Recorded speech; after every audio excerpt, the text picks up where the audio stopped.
में आपसे मुलाकात हुई थी और काफी अलग बातें हुई थी, लेकिन आज देखिए अयोध्या की नगरी से मैं आपका स्वागत करता हूं। प्रभु राम का मंदिर संपूर्णता की ओर है। आप क्या कहना चाहेंगे इस मौके पर देशवासियों से, करोड़ों राम भक्तों से? सबसे पहले तो आपको सादर जय श्री राम, और आपके इस चैनल पर जितने भी श्रोता दर्शक जुड़े हुए हैं उन सभी सनातनियों को भगवान श्री सीताराम जी के इस मंगलमय विवाह महोत्सव, आज विवाह पंचमी की बहुत बहुत बधाई और शुभकामनाएं। आज श्री राम मंदिर के उद्घाटन के बाद आज उस मंदिर पर दिव्य ध्वजारोहण होने जा रहा है, सनातन धर्म का पताका लहराने जा रहा है। ये हम सभी सनातनियों के लिए बहुत गौरव का क्षण है और गौरव का विषय है। हम और आप उस दृश्य के साक्षी होने जा रहे हैं जिसको देखने के लिए हमारे पूर्वज न जाने सैकड़ों साल से जिनकी आंखें तरसती रह गईं, और हम और आप उस दृश्य के साक्षी बनने जा रहे हैं। ये केवल ध्वजा नहीं है, ये भारत का धर्म ध्वजा है, जिसका प्रकाश, जिसकी आभा, जिसके किरणें पूरे विश्व को चिरकाल तक प्रकाशित करती रहेंगी, ऐसा हम सभी सनातनियों का आशा है और पूर्ण विश्वास है।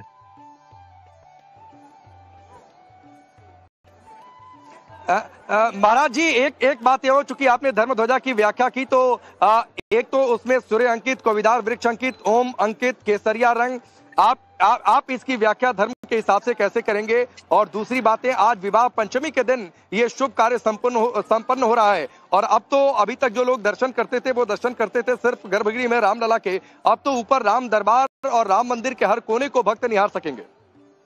देखिए, अब तक तो केवल गर्भगृह में जाकर ठाकुर जी का दर्शन होता था, परंतु आप जैसे शरीर में अयोध्या के क्षेत्र सीमा में प्रवेश करेंगे, आपको दूर से ही ध्वज पताका ये दिखाई पड़ेगा। ये धर्म ध्वज है, साक्षात राम जी ही धर्म की प्रतिमूर्ति है। वाल्मीकि ऋषि ने कहा, श्रुति चेतु पालक राम तुम जगदीश माया जानकी। वाल्मीकि में कहा गया, एषः राम विग्रहवान धर्म। साक्षात राम जी ही धर्म के प्रतीक है, राम ही धर्म है, और उसी राम के चरित्र का वो पताका आज उस मंदिर के शिखर पर लहराने जा रहा है। जो भी उस मंदिर में दर्शन करने न जाए, केवल अयोध्या के बगल से सड़क से भी गुजरे और उसे उस पताका का दर्शन हो गया, तो उसे साक्षात रामलला का दर्शन प्राप्त हो जाएगा और वही पुण्य फल उसे प्राप्त होगा। अच्छा, एगो गुजारिश बा व्यक्तिगत तौर पर हमारा आपसे, भोजपुरी में मैं आ जाता हूँ क्योंकि बहुत सारे आपके प्रवचन मैंने सुने हैं, घर में माता जी सुनती हैं। हाँ, तो एगो भोजपुरी में हमार फरमाइश बा कि एगो आपके भजन बहुत पसंद आवेला हमरा के, कि बड़ा नीक लागे राघव जी के, जरा सुनाई, दर्शक भी सुनना चाहता लो। हम भी यही सोच रहे थे अभी मन में, आप जब चर्चा प्रारंभ किए तो। ये मेरे पूज्यपाद गुरुदेव भगवान की रचना है। त्रिभुवन विदिता अवध जेकर नौवा, बड़ा नीक लागे राघव जी के गौवा, बड़ा नीक लागे राघव जी के गौवा, बड़ा नीक लागे। सीता महारानी जहाँ रामचंद्र राजा, सीता महारानी जहाँ रामचंद्र राजा, हनुमान परिकर वैष्णव समाजा, राम राम रटे जहाँ कोयल और कौवा, बड़ निक लागे राघव जी के गौवा, बड़ निक लागे। देखो, अच्छा, इस समय थोड़ा राजन जी आगे बढ़ जाता हूँ। महाराज जी, आप देखिए, आपके शब्द जब मेरे कानों में जाते हैं और जो मिश्री घुलती है, तो मुझे आपके बहुत सारे भजन, बहुत सारे प्रसंग याद आ जाते हैं। अब मुझे एक और प्रसंग याद आ गया, चूंकि आपने गौवा की बात कर दी, तो गौवा से तरी आगे बढ़ जाओ और पहुंच जाओ जनकपुरी में। विवाह पंचमी का दिन है, तो विवाह पंचमी पर आप ना कुछ सुनाए, ना कानों में जाए, तो फिर आनंद नहीं आएगा। आज जनकपुर के माड़ावा, बड़ा सुहावन लागे, सीता के चढ़ेला हरदिया, मन भावन लागे। जय हो प्रभु। ना ना ई ना हमार अच्छा, मन में दोसर और गाना रहला। अच्छा बताइए वो गाना कौन बा ए सुनाओगे? पहुना मिथिला में रहू ना। जय हो जय हो। चलिए, सखियां मेरे राघव सरकार से कहती, आज नहीं कल कहेंगी, आज तो विवाह पहले संपन्न हो जाए।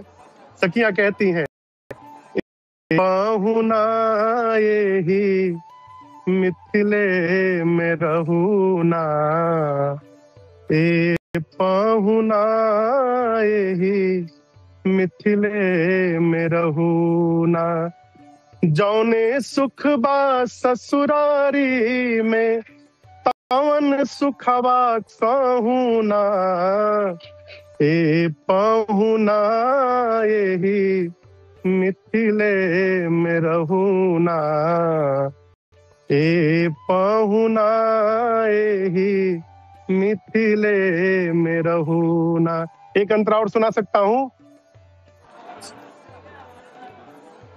अरे नहीं, मैं तो आपसे कई अंतरा सुनूंगा, सुनाइए। एक और गाना मेरे दिमाग में आ गया आपका। सखी कहती है, लक्ष्मण जी बोले यहाँ रहने से लाभ क्या होगा? सखी बोलती है, आपके भैया कितना करिया है, यदि यहाँ रुक गए तो रोज सवेरे उबटन मल के इतर से नहवाइब हो, 1 महीने के भीतर करिया से गोर बनाइब, झूठ कहत ना बानी तनिको, बस मौका एगो देहुना, ए पहुना एही मिथिले में रहूना, ए पहुना एही मिथिले में रहूना।